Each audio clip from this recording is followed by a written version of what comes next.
It's the time in our service where we collect an offering. To those attending MCC Boston through social media, you too can participate by going to our website at mccboston.org and clicking on the donate button there for that purpose. Thank you for being a part of our church family. Next Sunday, December 10th, MCC Boston will be taking a second offering in support of the work of the Global Justice Institute of UFMCC. The Global Justice Institute was founded to bring MCC's message of inclusion to areas of the globe where entrenched homophobia and transphobia continue to perpetuate systems of oppression.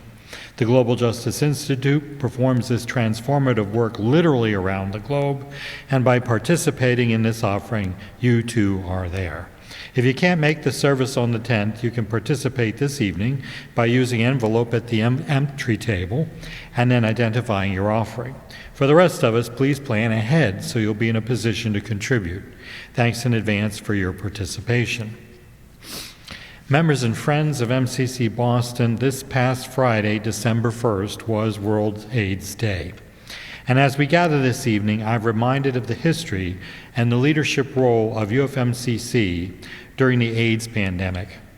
In the early 80s, when HIV and AIDS was first diagnosed, a majority of the church leaders around the world preached that this was the result of God's wrath being unleashed upon the gay community. Pastors and faith leaders gleefully berated the queer community and scornfully sentenced homosexuals to a slow, agonizing, and isolating death. Instead of recognizing the disease as an opportunity to show Christian compassion, churches delighted in demonizing and shunning a whole community of people who needed love, comfort, and acceptance. Here at MCC Boston, under the leadership of Reverend Steve Carson, we came together as a community of faith where people affected by HIV and AIDS were cared for and warmly embraced. At a time when no one else would hold them, MCC Boston stood by their side, holding them, praying with them, loving them, providing for them a place of hope in a time of great anguish. Because of our witness and the number of our parishioners affected by AIDS, UFMCC became known as the Church with AIDS. We lost a whole generation of people at that time, and even today when we gather for an MCC General Conference, there's a palpable absence of a whole generation of MCC leaders who are missing. An enormous hole that will never be filled, a generation of voices whose gifts can no longer be shared. May God bless and amplify our voices as we, the queer church, work to carry out their legacy. So this week, let us commit to continue to pray for those impacted by HIV and AIDS, and to work for a day when all of God's children are cherished and loved, regardless of race, gender identity, or sexuality.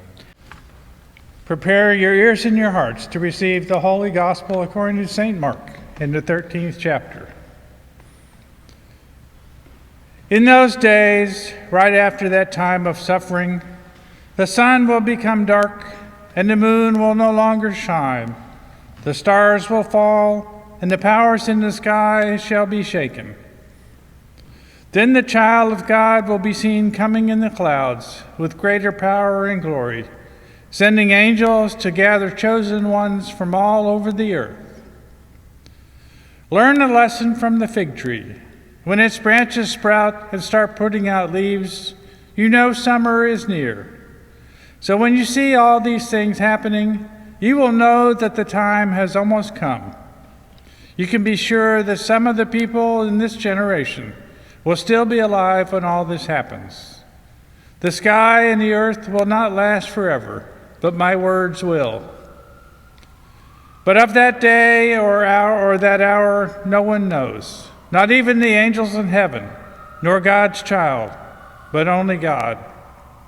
Take heed, watch, for you do not know when the time will come.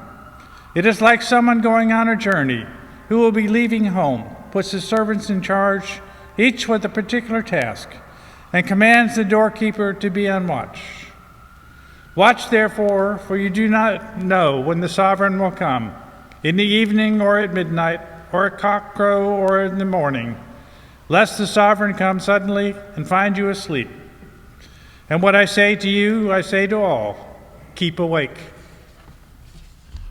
Okay. I'm about to do something that is very scary for me. Because, as you all know, I am a strict lectionary man. And it's a weird Advent because week 4 is on Christmas Eve. So most people, including this church, it turns out, have pushed things back a week, which I did not realize until I got here. So I prepared an entire sermon for week 1 of Advent, but it turns out we're doing week 2. And as it turns out, the text that we have used, or that I was planning to use today, is part of the very same speech where Jesus says that when they bring you before a tribunal, you shouldn't plan what you're going to say beforehand, but let God tell you. So God be with me. I am very much a manuscript man. I don't understand how some people talk for 15 to 20 minutes at a time without planning it beforehand. I just don't. But that's what we're going to do. It might be shorter than normal. There might be stops and starts. God be with me, please. But here we go. Let's talk about peace. I was reading from another pastor friend this morning that his church is boycotting the peace candle this year, also known as the Bethlehem candle, in solidarity with the Palestinian people.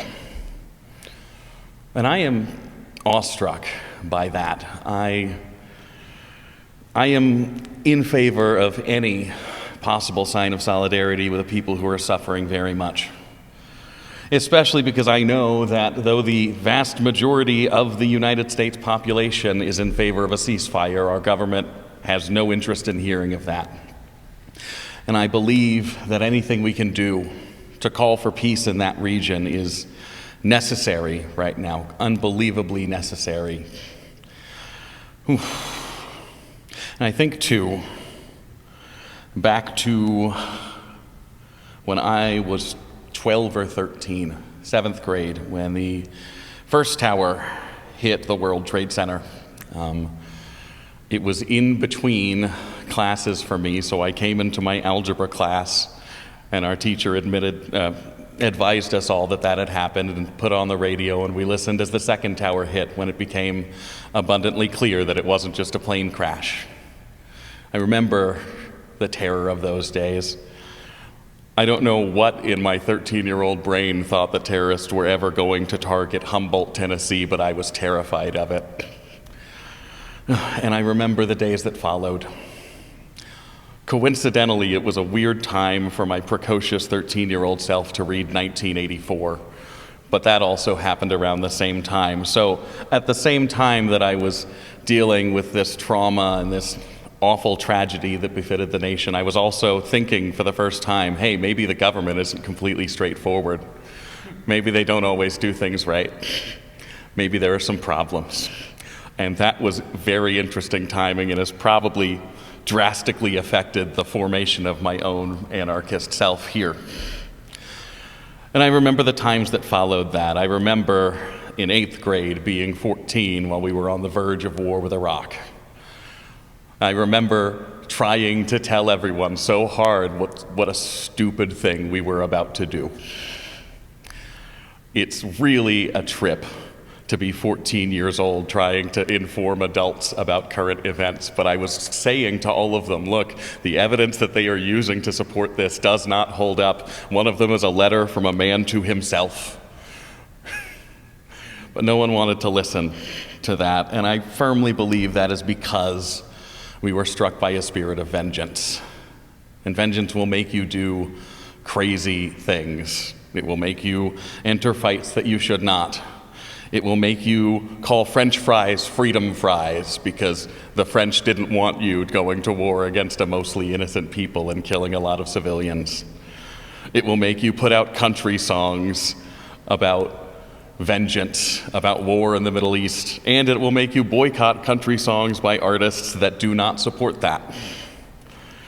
That spirit of vengeance has a way of taking hold of us.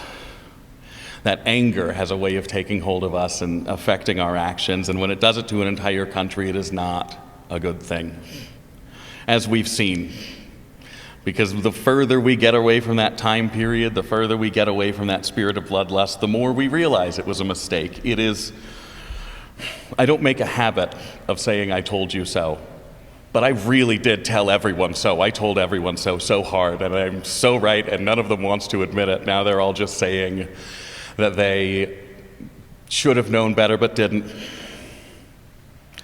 Anyway, the thing that I cannot see any of, the thing that no one has said so far that I've noticed about the violence in Palestine right now is that it is vengeance.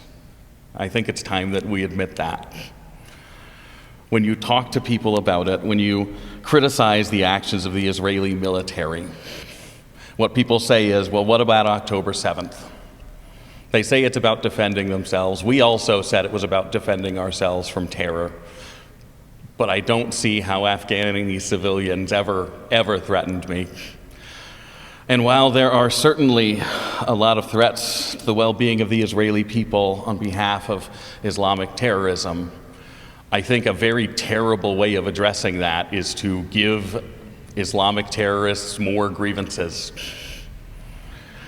I remember how often in those days of bloodlust and war of our own, how often any call for an end to the violence was met with, well, don't you remember 9/11?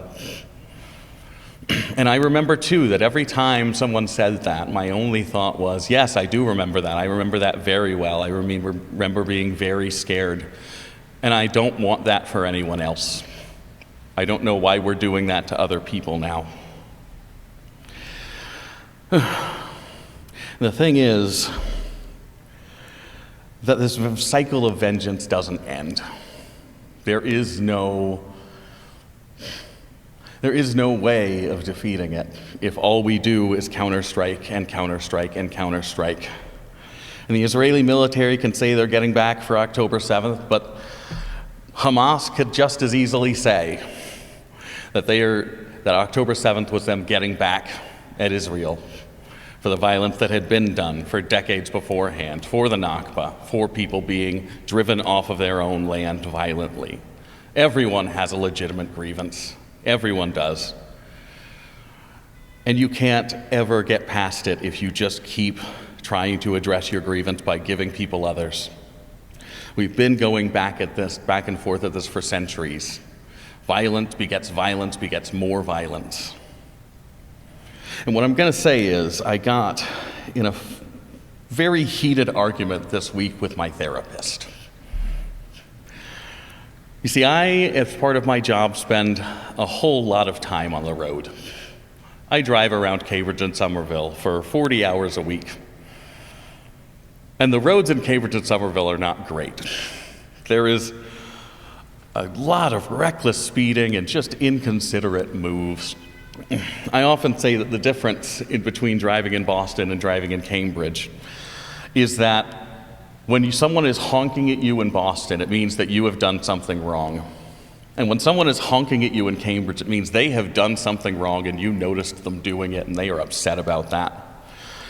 The sense of entitlement, the sense of people just deciding that they get to go now and cut off everyone else, it drives me insane. It does.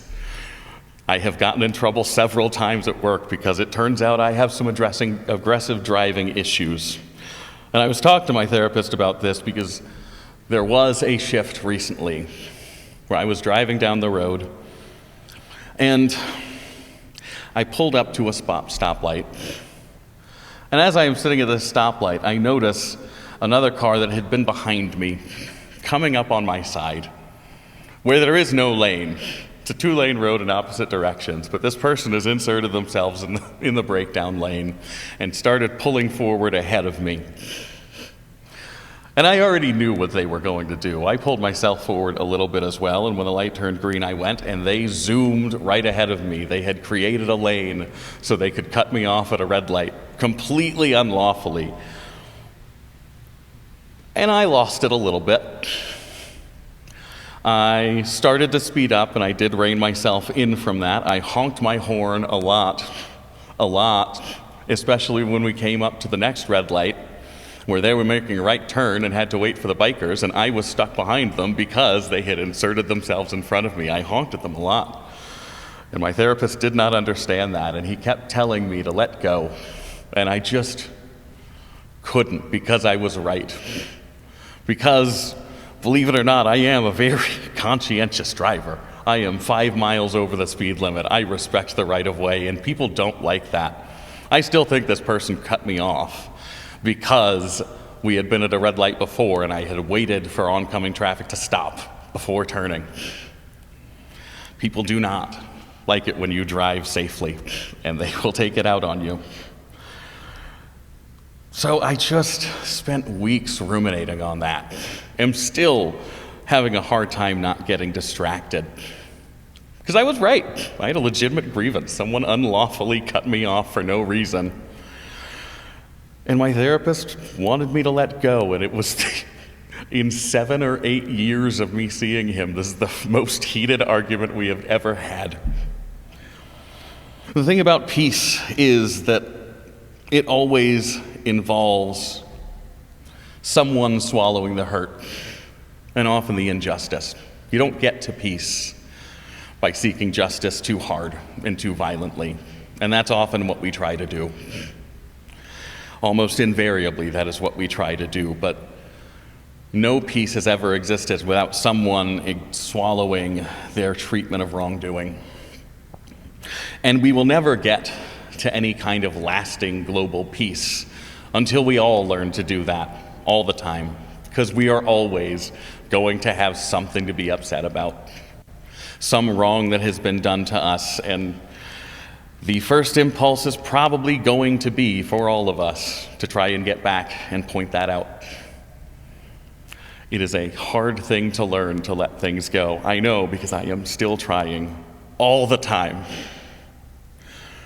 So as far as this boycotting the candle is concerned, I am such a fan of the idea of solidarity, and also, we've lit this candle every other year. And I did have a part in the sermon that I originally wrote where I mentioned that in all of these centuries, I don't know if we have had a single day of peace on this world since Jesus said those words to us. Not a single one. But we've lit it anyway every time. Because as much as peace across the globe remains unattainable, what we can do is create little pockets of it. What we can do is take our opportunities to say, I'm going to let this go. I don't need to seek vengeance for this.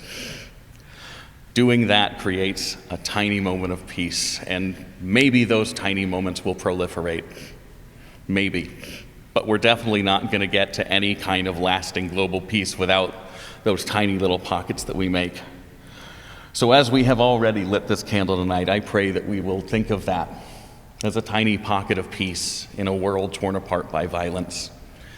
And we will think of all the other ways that we can make these little tiny pockets of peace, just like the peace that we observe in the Nativity, which was itself a violent landscape, which was itself a place where many people suffered wrongdoing. Mary and Joseph were left out in the cold and slept in a barn.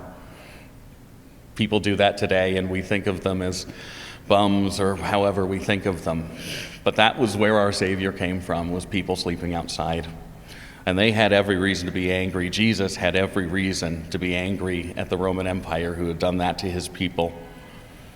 And Jesus created little pockets of peace where he went. So I pray that we will take that with us throughout this Advent season.